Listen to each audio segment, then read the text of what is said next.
नमस्कार. आज आपण बनवणार आहे थंडगार असे मसाला ताक. तर पहा, 1 वाटी दही घेतलेलं आहे, घट्टसर असं फ्रेश. त्यातच आपण टाकूयात हिरवी मिरची आणि आल्याचे तुकडे, पुदिना, थोडीशी कोथिंबीर, सेंधव मीठ, जिरे पावडर,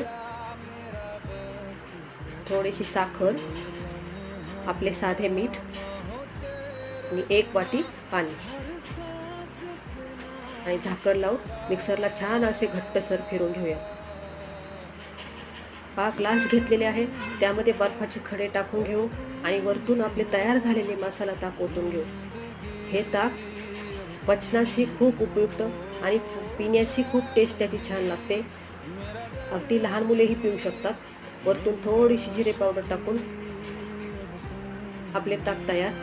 तर एकदा नक्की ट्राय करून पहा आणि कमेंटमध्ये सांगा कसे झाले ते, आणि लाईक करायला विसरू नका.